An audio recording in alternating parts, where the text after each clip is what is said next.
Esta es una pequeña pieza de metal de solo 3 milímetros de ancho. Y esto es lo que pasa si nos acercamos 1000 veces, 100.000 veces, 50 millones de veces. Cada una de estas bolas es de hecho un átomo. Vi esto el otro día en la Universidad de Sydney y me voló la cabeza, porque hace apenas 30 años, ver átomos directamente se creía imposible. Las habitaciones que verás aquí son quizás las más protegidas de todo el campus, o incluso de todo Sydney, y tal vez las más caras también. ¡Qué locura! ¿Y por qué es tan difícil ver átomos? En realidad los átomos no se pueden ver con luz visible, y es que mientras la luz tiene longitudes de onda entre 380 y 750 nanómetros, un átomo es más de 3000 veces más pequeño, solo 0.1 nanómetro. Y si la longitud de onda de la luz es mucho más grande que lo que estás intentando ver, la luz se difractará o curvará alrededor, por lo que no lo podrás ver. Si quieres ver átomos, necesitas algo con una longitud de onda muchísimo menor. El mejor candidato no es la luz, sino los electrones. En 1924, un físico francés llamado Louis de Broglie descubrió que todo era una especie de onda. No solo la luz, también la materia. Átomos, moléculas, incluso tú tienen longitud de onda. Y la fórmula para esta longitud de onda es la constante de Planck dividida entre el momentum de los objetos, que es masa por velocidad. Aquí lo que puedes ver es la columna del microscopio, donde aceleramos los electrones de 300 kilovoltios. Electrones de 300 kilovoltios. Sí, son partículas relativistas. ¿Cómo se mueven? ¿A 99% de la velocidad de la luz o Bueno, a un 80. 80%? Sí. ¿Y cuál sería su longitud de onda? La longitud de onda es la constante de Planck sobre el momentum. Si calculamos eso, obtenemos aproximadamente de 2 a 3 picómetros. ¡Wow! Sí. Esto es más de 100.000 veces menor que la luz visible. En teoría, tienen 100.000 veces más resolución. Poco después del descubrimiento de Broglie, un grupo de científicos en Alemania comenzaron a trabajar en un microscopio que usaría estos electrones de alta velocidad. El único problema es que los electrones no se pueden curvar usando lentes de vidrio. Entonces, ¿cómo enfocarlos? Hans Busch, un físico alemán, sugirió que se podía lograr con un lente electromagnético. Publicó sus resultados en 1926, pero nunca construyó uno. Afortunadamente, una copia de su artículo cayó en manos de un joven y entusiasta estudiante de doctorado, Ernest Rosca. Rosca construyó su primer prototipo enrollando algo de cable y rodeándolo con hierro, asegurándose de dejar un hueco en el medio. Entonces, cuando pasó una corriente por la bobina, esto provocó un campo magnético en forma de dona a través del metal y de este hueco. Este era su lente. Para probarlo, Rosca primero liberó electrones de un filamento de tungsteno, el mismo tipo de filamentos que encuentras en una lámpara incandescente. Aceleró estos electrones libres mediante un ánodo cargado positivamente hasta su lente electromagnético. Cuando un electrón se acerca al lente, el campo magnético ejerce una fuerza sobre él. Si un electrón está viajando en la dirección Y y los campos magnéticos están en la dirección X, esta fuerza llamada fuerza de Lorentz lo empuja hacia la dirección Z. Pero a medida que el electrón se desplaza, se encuentra con otras líneas de campo magnético en la forma de dona que tienden a moverse constantemente en círculo. Pero este movimiento circular significa que la fuerza de Lorentz comienza a empujar al electrón hacia adentro, haciendo una espiral hacia el centro del lente. Y si trazamos la trayectoria del haz de electrones, veremos que todos se dirigen hacia el centro, concentrando el haz. En 1931, Rosca y su colega Max Knoll usaron este tipo de diseño para construir el primer microscopio electrónico operativo. Era muy básico, hecho de latón atornillado toscamente, pero funcionaba. La imagen se creaba cuando el haz de electrones concentrado incidía sobre una muestra situada en el punto focal. La muestra debía ser increíblemente delgada, de unos 100 nanómetros de grosor. Las partes más delgadas de la muestra recibían más electrones que las más gruesas. Eso creaba una huella electrónica en la muestra. Luego, un segundo lente electromagnético ampliaba esta huella hasta un detector fluorescente que producía la imagen final. Esto se conocía como microscopio electrónico de transmisión, o TEM por sus siglas en inglés. Las primeras versiones del microscopio apenas aumentaban. De hecho, no eran mejores que un microscopio óptico. Pero Rosca estaba decidido. Durante los siguientes años, experimentó agregando más lentes al microscopio para crear imágenes cada vez más grandes. A mediados de la década de 1930, Rosca logró que el TEM superara un aumento de 10.000 veces. Podía producir acercamientos de insectos, bacterias y hasta virus a un nivel que sobrepasaba por mucho el microscopio óptico.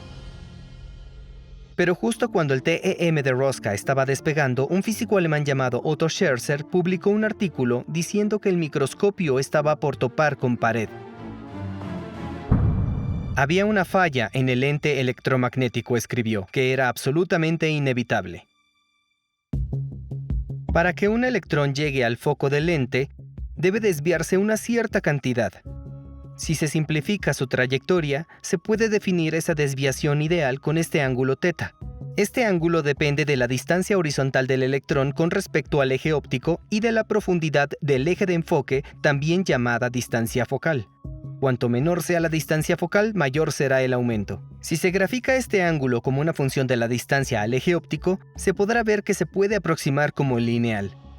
El problema es que el campo magnético no aumenta linealmente, es mucho más fuerte cerca de los extremos del imán. Si se grafica la curva de la desviación real de los electrones, se puede ver que el campo magnético desvía los electrones más lejos. Sus ángulos son más grandes de lo que deberían ser, por lo que terminan concentrándose antes que los rayos de en medio, y como resultado, el enfoque se dispersa por el eje óptico en lugar de estar contenido en un solo punto. El desenfoque comienza en los bordes de la imagen, pero empeora cuanto mayor sea el aumento. Esto se llama aberración esférica y distorsiona todo lente magnético radialmente simétrico. De hecho, no solo afecta a los lentes magnéticos. Todo lente esférico, desde una cámara a un telescopio a una lupa, se ve afectado. Pero hay una forma sorprendentemente sencilla de minimizar la aberración esférica: agregar un segundo lente, uno en que la luz sea divergente en lugar de convergente. Un lente divergente también sufre de aberración esférica, pero si tiene la misma cantidad de aberración que la lente convergente, pero a la inversa, puedes encimar los dos para esencialmente cancelar sus efectos, y eso elimina las aberraciones casi por completo. Casi todos los sistemas de lentes en cámaras y microscopios usan algún tipo de lente de corrección divergente. Podríamos imaginar que el TEM solo necesita su versión de un lente esférico divergente para aumentar más, pero con imanes esto es físicamente imposible. Todo imán tiene dos polos, uno norte y uno sur. Es imposible tener solo uno. Incluso si partes un imán por la mitad, creas dos imanes más pequeños, cada uno con un norte y un sur. Y todas las líneas de campo magnético tienen que comenzar en un polo y terminar en el otro, formando un bucle cerrado. Es un resultado directo de la segunda ecuación de Maxwell, porque el campo que se crea tiene líneas de campo que comienzan y terminan en el mismo imán. Y los electrones siempre cruzarán dos líneas. La primera vez que pasa es llevada a un movimiento en espiral debido a la fuerza de Lorentz, y la segunda vez, debido a ese movimiento en espiral, el cual tiene una dirección ligeramente diferente, es empujada hacia el eje.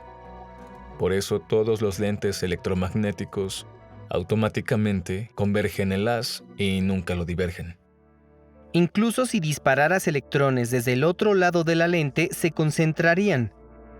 Esto es lo que el trabajo de Otto Scherzer probó en 1946, deteniendo el progreso del TEM. Es imposible producir un lente magnético radialmente simétrico que sea divergente.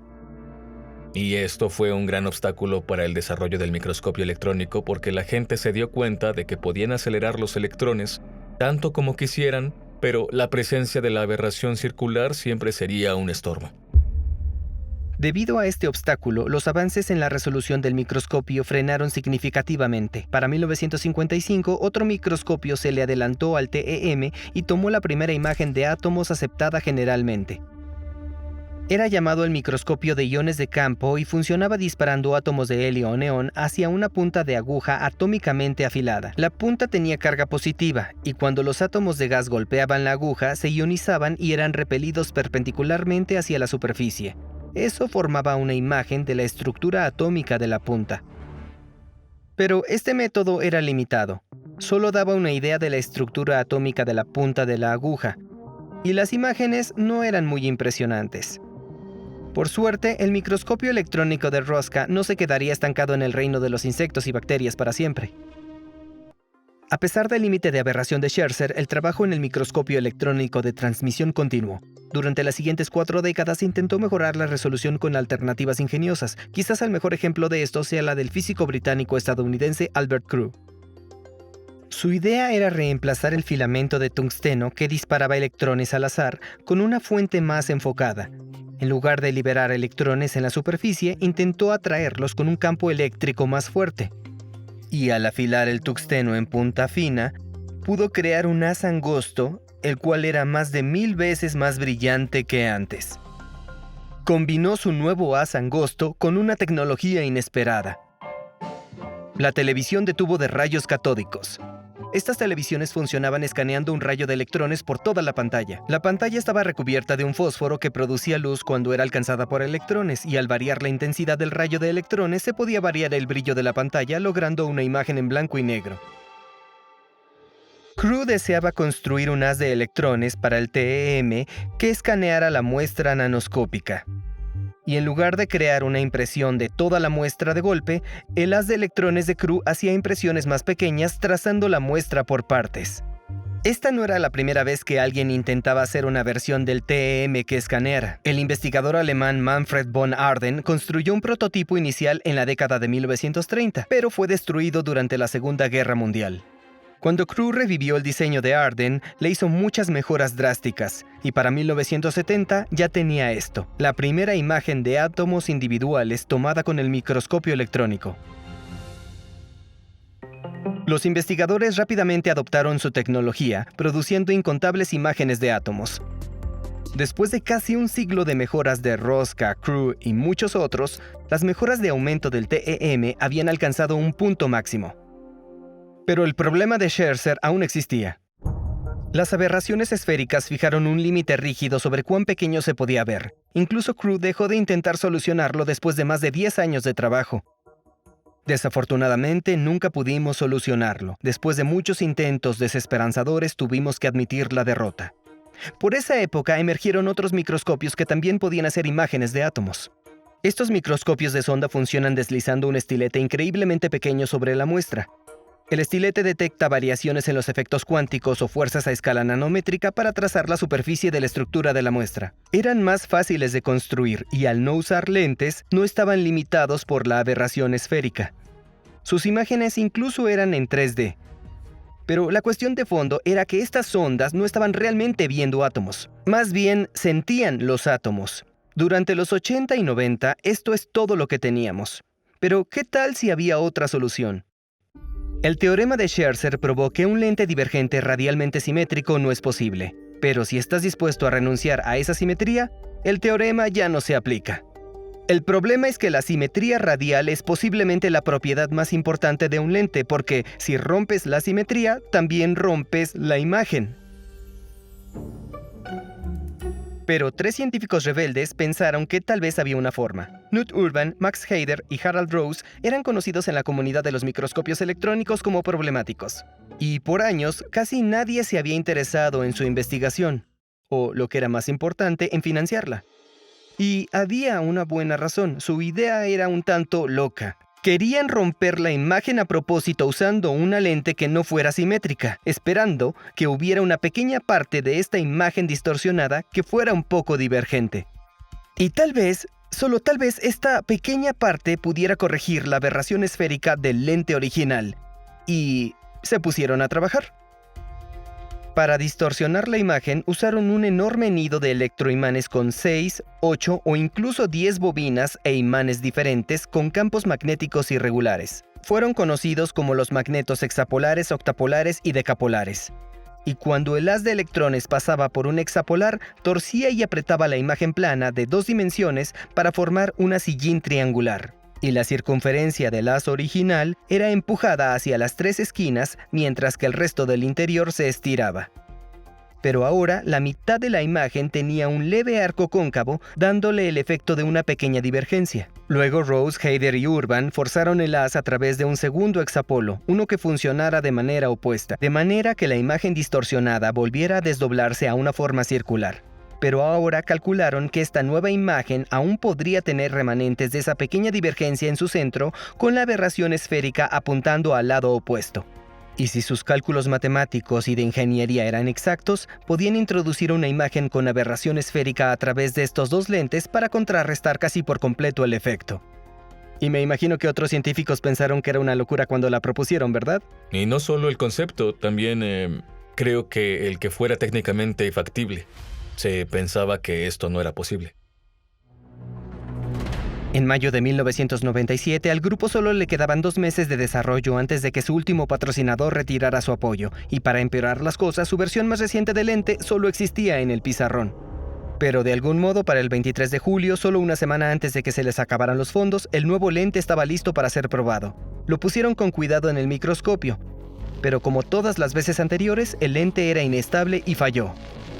Decidieron apagar el equipo por 24 horas para permitir que los imanes se asentaran. Y después, a las 2 a.m. del 24, lo encendieron otra vez. Y casi como por magia, la imagen comenzó a estabilizarse. De pronto, ya no había aberración. Solo hermosas y nítidas imágenes de átomos. Después de más de 60 años de intentos fallidos, Urban, Rose y Haider lograron lo que parecía imposible. Con este método acortaron la resolución del TEM a solo 0.13 nanómetros. Una imagen promedio del TEM pasó de verse así a así. Unos meses después del avance del grupo, Knut Urban asistió a una conferencia de microscopía para compartir los resultados. Pero debido a la reputación del grupo, fue relegado a un pequeño cuartucho en el que casi nadie se fijó. Sin embargo, pronto se corrió la voz de que contra todo pronóstico, sus imágenes parecían ser reales. Y empezaron a llegar multitudes. La gente se formaba afuera con la esperanza de alcanzar a ver sus imágenes asombrosamente claras.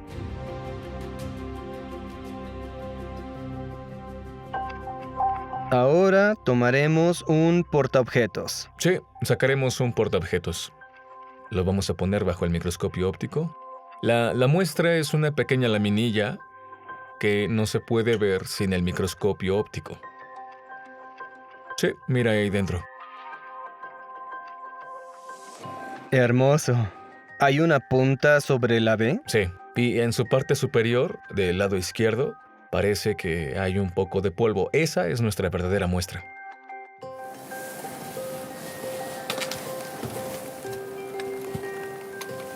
Ok, ahora simplemente incremento el aumento y hago unos ajustes básicos. En este microscopio de electrones, llamado microscopio electrónico de transmisión, los electrones siempre transmiten la muestra. Aquí vemos toda nuestra muestra simultáneamente. Por eso es tan importante que alineemos la muestra. Si imaginas átomos en una dirección de alta simetría alineados como perlas en un hilo, cuando vemos abajo, bueno, vemos una imagen. Pero si van en dirección aleatoria, todo se va a ver borroso. Por eso hay que hacer ajustes al final. Y aquí comienza la muestra en sí, el titanato de estroncio. Y esta es una región delgada donde esperamos obtener resolución atómica. ¿Esto es 5000 veces? Sí. ¡Wow! Aquí vemos estroncio, titanio, vemos oxígeno, vemos carbono. Eso es contaminación. Lo más probable es que lo que estamos viendo sea contaminación por carbono. Cuando enfocas así, ¿qué es lo que estás buscando? Busco que este borde se vea nítido.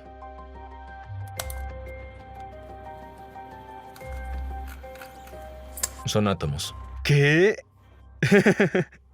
Así de repente. Es increíble. Poco después de que el grupo corrigiera las aberraciones en el TEM exitosamente, Ondrej Krivanek, de manera independiente, logró lo mismo para la versión de CRU del microscopio, el TEM de escaneo. Y en 2020, los 4 recibieron el prestigioso premio Kavli en nanociencia por lograr lo que muchos otros creyeron imposible. Gracias a su persistencia e ingenio, ver átomos así es ahora normal.